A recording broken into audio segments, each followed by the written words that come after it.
Welcome to Kurt Reads a Poem. This week on the program, we continue our reading of Milton's Paradise Lost with book number 7 of the epic. Last week in Book 6, the angel Raphael recounted for Adam the tale of the war in heaven between the forces of Satan and the angels of God. 2 days they fought, first with only their own might, and second with devilish engines like cannons formed out of trees and the elements of chaos. On the third day, God sent his son Messiah to drive the traitors into hell to much rejoicing in heaven. We begin this week with the argument for Book 7. Raphael, at the request of Adam, relates how and wherefore this world was first created. That God, after the expelling of Satan and his angels out of heaven, declared his pleasure to create another world and other creatures to dwell therein, sends his Son with glory and attendance of angels to perform the work of creation in 6 days. The angels celebrate with hymns the performance thereof and his reascension into heaven. Now, on Kurt Reads a Poem, book number 7 of Milton's Paradise Lost. Descend from heaven, Urania, by that name if rightly thou art called, whose voice divine following above the Olympian hill I soar, above the flight of Pegasean wing. The meaning, not the name I call, for thou, nor of the Muses 9, nor on the top of old Olympus dwellst, but heavenly born, before the hills appeared, or fountain flowed. Thou the eternal wisdom didst converse, wisdom thy sister, and with her didst play in presence of the Almighty Father, pleased with thy celestial song. Upled by thee into the heaven of heavens I have presumed an earthly guest, and drawn imperial air thy tempering. With like safety guided down, return me to my native element. Lest from this flying steed unreined as once Bellerophon, though from a lower clime, dismounted on the Elean field I fall, erroneous there, to wander and forlorn. Half yet remains unsung, but narrower bound within the visible diurnal sphere, standing on earth, not wrapped above the pole. More safe I sing with mortal voice, unchanged to hoarse or mute, though fallen on evil days though fallen in evil tongues. In darkness and with dangers compassed round in solitude, yet not alone, while thou visit'st my slumbers nightly, or when morn purples the east. Still govern thou my song, Urania, and fit audience find, though few, but drive far off the barbarous dissonance of Bacchus and his revellers, the race of that wild rout that tore the Thracian bard and Rhodope, where woods and rocks had ears to rapture, till the savage clamor drowned both harp and voice, nor could the muse defend her son. So fail not thou who thee implores, for thou art heavenly, she an empty dream. Say, goddess, what ensued when Raphael, the affable archangel, had forewarned Adam by dire example to beware apostasy? By what befell in heaven to those apostates, lest the like befall in paradise to Adam or his race? Charge not to touch the interdicted tree. If they transgress and slight that sole command, so easily obeyed amid the choice of all tastes else to please their appetite though wandering. He with his consorted Eve the story heard attentive, and was filled with admiration and deep muse to hear of things so high and strange, things to their thought so unimaginable as hate and heaven and war, so near the peace of God and bliss with such confusion. But the evil soon driven back redounded as a flood on those from whom it sprung, impossible to mix with blessedness. Whence Adam soon repealed the doubts that in his heart arose, and now led on, yet sinless with desire to know what nearer might concern him, how this world of heaven and earth conspicuous first began, when and whereof created, for what cause, what within Eden or without was done before his memory, as one whose drouth yet scarce allayed still eyes the current stream, whose liquid murmur heard new thirst excites, proceeded thus to ask his heavenly guest. Great things and full of wonder in our ears, far differing from this world, thou hast revealed, divine interpreter, by favor sent down from the Empyrean to forewarn us timely of what might else have been our loss, unknown, which human knowledge could not reach. For which to the infinitely good we owe immortal thanks, and his admonishment receive with solemn purpose to observe immutably his sovereign will, the end of what we are. But since thou hast vouchsafed gently for our instruction to impart things above earthly thought, which yet concerned our knowing, as to highest wisdom seemed, deign to descend now lower, and relate what may no less perhaps avail us known, how first began this heaven which we behold, distant so high, with moving fires adorned and innumerable, and this which yields or fills all space, the ambient air wide interfused, embracing round this florid earth. What cause moved the Creator in his holy rest through all eternity so late to build in chaos, and the work begun how soon absolved? If unforbid thou mayst unfold what we, not to explore the secrets, ask of his eternal empire, but the more to magnify his works, the more we know. And the great light of day yet wants to run much of his race, though steep suspense in heaven, held by thy voice, thy potent voice he hears, and longer will delay to hear thee tell his generation, and the rising birth of nature from the unapparent deep. Or if the star of evening and the moon haste to thy audience, night with her will bring silence, and sleep listening to thee will watch. Or we can bid his absence till thy song end, and dismiss thee ere the morning shine. Thus Adam his illustrious guest besought, and thus the godlike angel answered mild. This also thy request with caution asked obtain, though to recount almighty works, what words of tongue of seraph can suffice, or heart of man suffice to comprehend. Yet what thou canst obtain, which best may serve to glorify the Maker, and infer thee also happier, shall not be withheld thy hearing. Such commission from above I have received, to answer thy desire of knowledge within bounds. Beyond abstain to ask, nor let thine own inventions hope things not revealed, which the invisible King, only omniscient, hath suppressed in night, to none communicable in earth or heaven. Enough is left besides to search and know, but knowledge is as food, and needs no less her temperance over appetite. To know in measure what the mind may well contain, oppresses else with surfeit, and soon turns wisdom to folly, as nourishment to wind.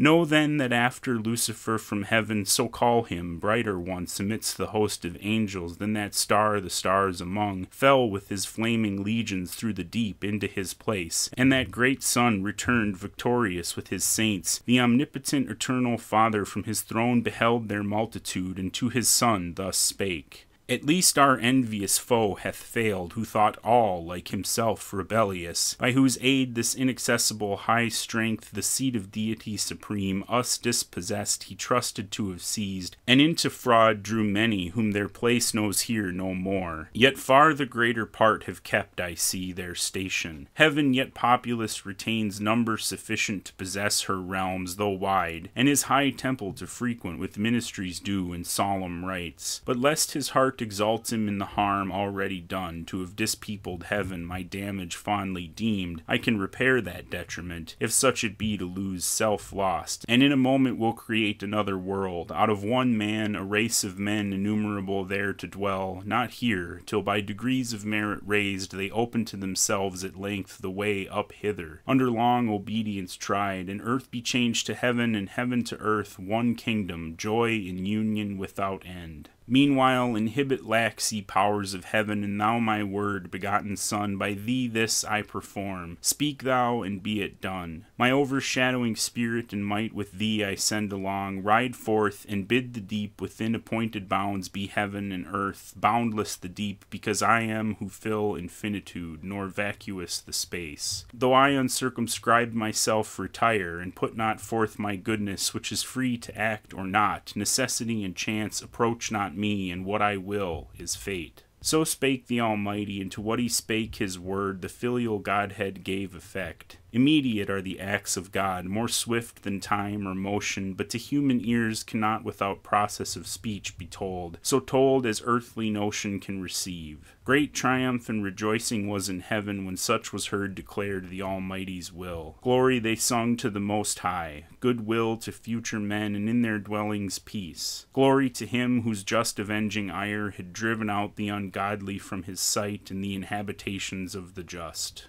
To him glory and praise whose spirits had ordained good out of evil to create, instead of spirits malign, a better race to bring into their vacant room, and thence diffuse his good to worlds and ages infinite. So sang the hierarchies. Meanwhile the Son on his great expedition now appeared girt with omnipotence, with radiance crowned of majesty divine, sapience and love immense, and all his Father in him shone. About his chariot numberless were poured cherub and seraph, potentates and thrones and virtues, winged spirits and chariots winged. From the armory of God, where stand the old myriads between two brazen mountains lodged against a solemn day, harnessed at hand, celestial equipage. And now came forth spontaneous, for within them spirit lived, attendant on their Lord. Heaven opened wide her ever-during gates, harmonious sound on golden hinges moving, to let forth the King of glory in his powerful word, and spirit coming to create new worlds. On heavenly ground they stood, and from the shore they viewed the vast immeasurable abyss, outrageous as a sea, dark, wasteful, wild, up from the bottom turned by furious winds and surging waves as mountains to assault heaven's height, and with the center mix the pole. Silence, ye troubled waves, and thou deep peace, said then the omnific word, your discord ends. Nor stayed, but on the wings of cherubim uplifted in paternal glory rode far into chaos and the world unborn. For chaos heard his voice. Him all his train followed in bright procession to behold creation and the wonders of his might. Then stayed the fervid wheels, and in his hand he took the golden compasses prepared in God's eternal store to circumscribe this universe and all created things. One foot he centered and the other turned round through the vast profundity obscure, and said, thus far extend, thus far thy bounds, this be thy just circumference, O world. Thus God the heaven created, thus the earth, matter unformed and void. Darkness profound covered the abyss, but on the watery calm his brooding wings the Spirit of God outspread, and vital virtue infused, and vital warmth throughout the fluid mass, but downward purged the black Tartarus cold infernal dregs adverse to life. Then founded, then conclubed, like things to like, the rest to several place disparted, and between spun out the air, and earth self-balanced on her center hung. Let there be light, said God, and forthwith light ethereal, first of things, quintessence pure, sprung from the deep, and from her native east to journey through the airy gloom began, sphered in a radiant cloud, for yet the sun was not. She in a cloudy tabernacle sojourned the while. God saw the light was good, and light from darkness by the hemisphere divided, light the day, and darkness night he named. Thus was the first day even and morn, nor passed uncelebrated, nor unsung by the celestial choirs, when orient light exhaling first from darkness they beheld. Birthday of heaven and earth, with joy and shout the hollow universal orb they filled, and touched their golden harps, and hymning praised God and his works, Creator hymn they sung, both when first evening was, and when first morn. Again God said, let there be firmament amid the waters, and let it divide the waters from the waters, and God made the firmament expanse of liquid, pure, transparent, elemental air, diffused in circuit to the utmost convex of this great round, partition firm and sure the waters underneath from those above dividing. For as earth, so he the world, built on circumfluous waters calm, in wide crystalline ocean, and the loud misrule of chaos far removed, lest fierce extremes contiguous might distemper the whole frame. And heaven he named the firmament, so even the morning chorus sung the second day.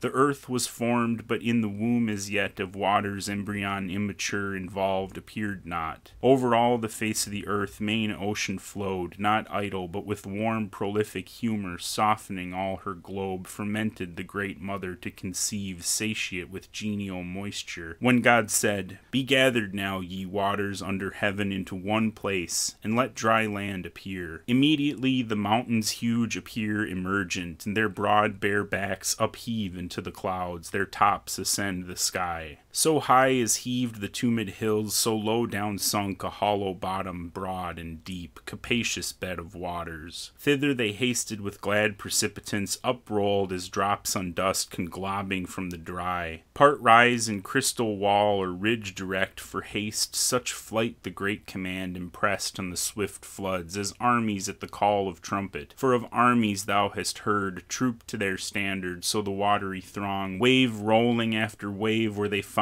if steep with torrent rapture, if through plain soft ebbing. Nor withstood them rock or hill, but they, or underground, or circuit wide, with serpent error wandering, found their way, and on the washy ooze deep channels wore. Easy ere God had bid the ground be dry, all but within those banks where rivers now stream and perpetual draw their humid train. The dry land, earth, and the great receptacle of congregated waters he called seas, and saw that it was good, and said, Let the earth put forth the verdant grass, herb yielding seed, and fruit tree yielding fruit after her kind, whose seed is in herself upon the earth. He scarce had said when the bare earth, till then desert and bare, unsightly, unadorned, brought forth the tender grass, whose verdure clad her universal face with pleasant green, then herbs of every leaf that sudden flowered, opening their various colors, and made gay her bosom, smelling sweet. And these scarce blown, forth flourished thick the clustering vine, forth crept the swelling gourd, up stood the corny reed embattled in her field, add the humble shrub and bush with frizzled hair implicit. Last rose as in dance the stately trees, and spread their branches hung with copious fruit, or gemmed their blossoms. With high woods the hills were crowned, with tufts the valleys, and each fountain side with borders long the rivers. That earth now seemed like to heaven, a seat where gods might dwell, or wander with delight, and love to haunt her sacred shades. Though God had not yet reigned upon the earth, and man to till the ground none was. But from the earth a dewy mist went up, and watered all the ground, and each plant of the field which ere it was in the earth God made, and every herb before it grew on the green stem. God saw that it was good, so even and morn recorded the third day.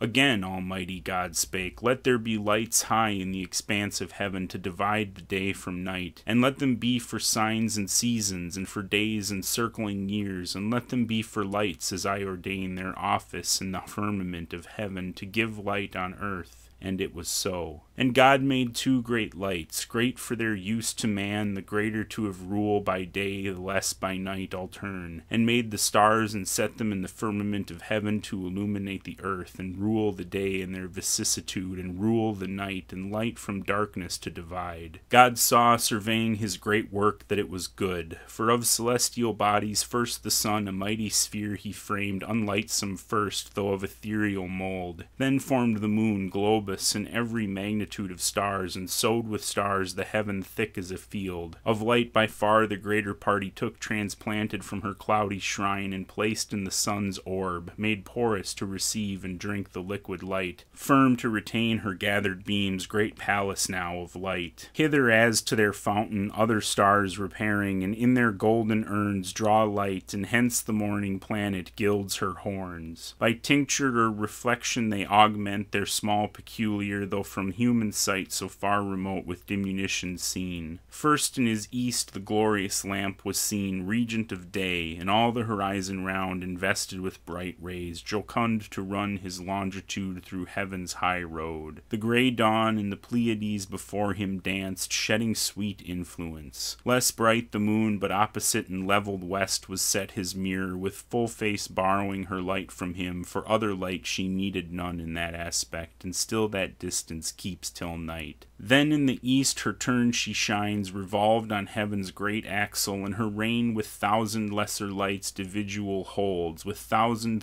stars that then appeared spangling the hemisphere, then first adorned with their bright luminaries that set in rows glad evening and glad morn crowned the fourth day.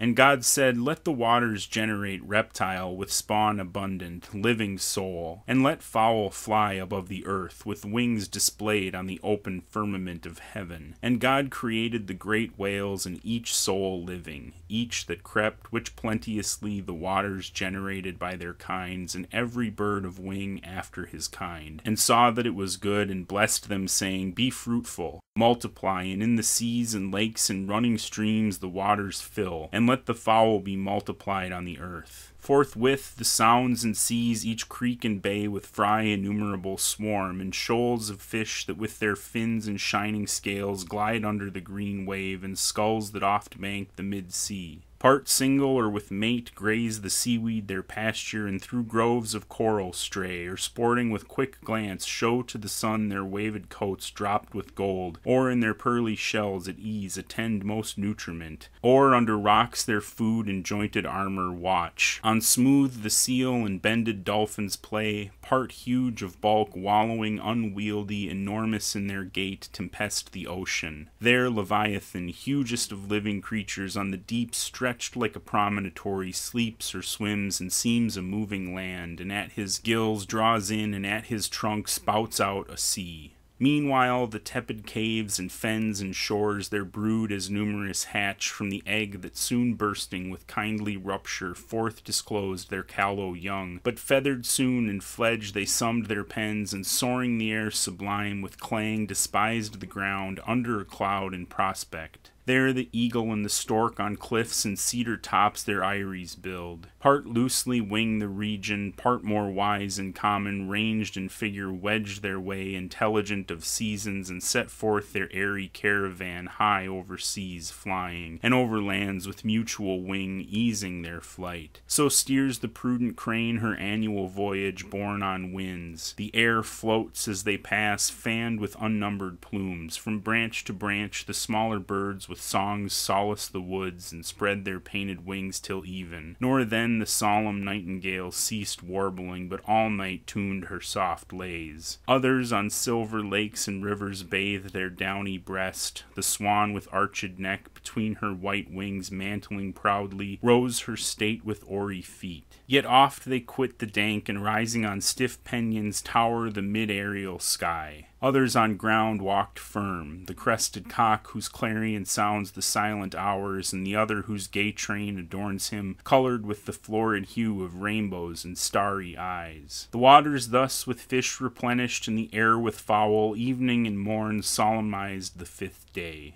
The 6th in the creation last arose with evening harps and matin, when God said, "Let the earth bring forth soul living in her kind, cattle and creeping things, and beast of the earth, each in their kind." The earth obeyed, and straight opening her fertile womb, teemed at a birth innumerous living creatures, perfect forms, limbed and full grown. Out of the ground uprose, as from his lair, the wild beast where he wands in forest wild, in thicket, brake, or den. Among the trees in pairs they rose, they walked, the cattle in the fields and meadows green, those rare and solitary, these in flocks, pasturing at once, and in broad herds upsprung. The grassy clods, now calved, now half appeared the tawny lion, pawning to get free his hinder parts, then springs as broke from bonds, and rampant shakes his brinded mane. The ounce, the liberd, and the tiger, as the mole rising, the crumbled earth above them threw in hillocks. The swift stag from underground bore up his branching head. Scarce from his mold behemoth biggest born of earth upheaved his vastness, fleeced the flocks, and bleeding rose as plants. Ambiguous between sea and land, the river horse and scaly crocodile at once came forth, whatever creeps the ground, insect or worm. Those waved their limber fans for wings, and smallest lineaments exact, in all the liveries decked of summer's pride, with spots of gold and purple, azure and green. These as a line their long dimension drew, streaking the ground with sinuous trace. Not all minims of nature, some of serpent kind, wondrous in length, and corpulence involved their snaky folds and added wings. First crept the parsimonious ement, provident of future, in small room, large heart enclosed, pattern of just equality, perhaps hereafter, joined in her popular tribes of commonality. Swarming next appeared the female bee, that fends her husband drone deliciously, and builds her waxen cells with honey stored. The rest are numberless, and thou their nature know'st, and gavest their names, needless to thee repeated. Nor unknown the serpent, subtlest beast of all the field, of huge extent sometimes, with brazen eyes, and hairy mane terrific, though to thee not noxious, but obedient at thy call. Now heaven in all her glory shone, and rolled her motions as the great first mover's hand hand first wheeled their course. Earth in her rich attire consummate lovely smiled. Air, water, earth, by fowl, fish, beast was flown, was swum, was walked frequent. And of the 6th day yet remained, there wanted yet the master work, the end of all yet done. A creature who not prone and brute as other creatures, but endued with sanctity of reason, might erect his stature, and upright, with front serene, govern the rest, self-knowing, and from thence magnanimous to correspond with heaven, but grateful to acknowledge whence his good descends, thither with heart and voice and eyes directed in devotion to adore and worship God supreme, who made him chief of all his works. Therefore the omnipotent eternal Father, for where is not he present, thus to his Son audibly spake.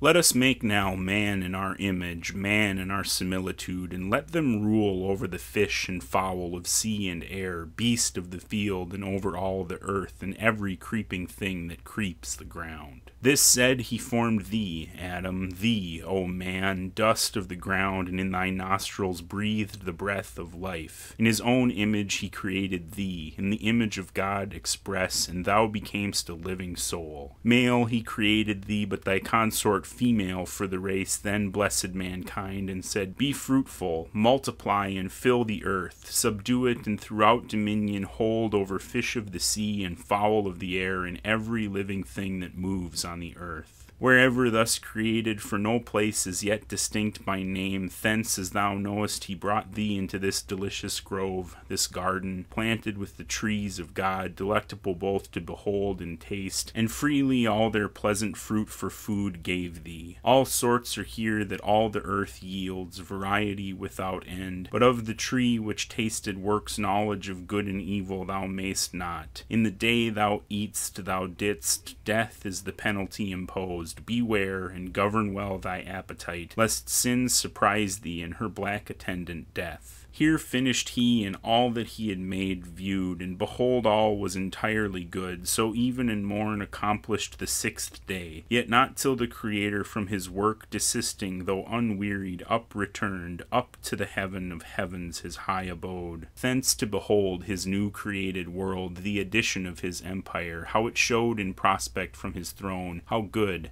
how fair, answering his great idea. Up he rode, followed with acclamation and the sound symphonious of 10,000 harps that tuned angelic harmonies. The earth, the air resounded. Thou rememberest, for thou heardst. The heavens and all the constellations rung, the planets in their stations listening stood, while the bright pomp ascended jubilant. Open, ye everlasting gates, they sung. Open, ye heavens, your living doors. Let in the great Creator from his work returned magnificent. His 6 days' work, a world. Open, and henceforth oft, for God will deign to visit oft the dwellings of just men delighted, and with frequent intercourses thither will send his winged messengers on errands of supernal grace. So sung the glorious train ascending, he through heaven that opened wide her blazing portals, led to God's eternal house, direct the way, a broad and ample road, whose dust is gold and pavement stars, as stars to thee appear, seen in the galaxy, that Milky Way which nightly is a circling zone thou seest powdered with stars. And now on earth the 7th evening arose in Eden, for the sun was set, and twilight from the east came on, forerunning night, when at the holy mount of heaven's high-seated top, the imperial throne of Godhead, fixed forever, firm and sure, the filial power arrived, and sat him down with his great Father, for he also went invisible, yet stayed. Such privilege hath omnipresence, and the work ordained, author and end of all things, and from work now resting, blessed and hallowed the 7th day, as resting on that day from all his work, but not in silence wholly kept. The harp had worked and rested not, the solemn pipe and dulcimer, all organs of sweet stop, all sounds on fret by string or golden wire tempered soft tunings, intermixed with voice choral or unison. Of incense clouds fuming from golden censers hid the mount. Creation in the 6 days' acts they sung, Great are thy works, Jehovah, infinite thy power. What thought can measure thee, or tongue relate thee? Greater now in thy return than from the giant angels. Thee that day thy thunders magnified, but to create is greater than created to destroy. Who can impair thee, mighty king, or bound thy empire? Easily the proud attempt of spirits apostate in their counsels vain thou hast repelled, while impiously they thought thee to diminish, and from thee withdraw the number of thy worshippers.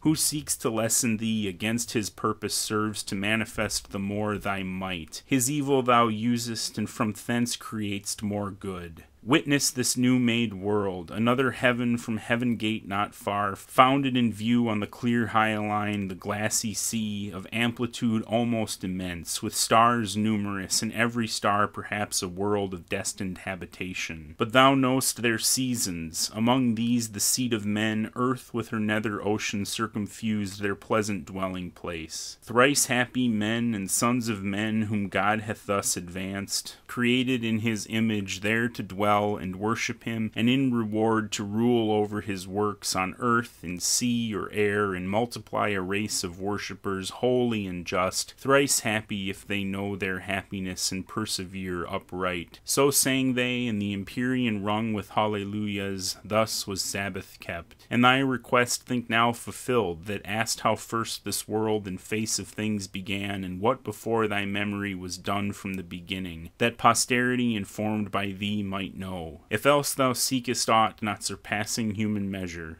say.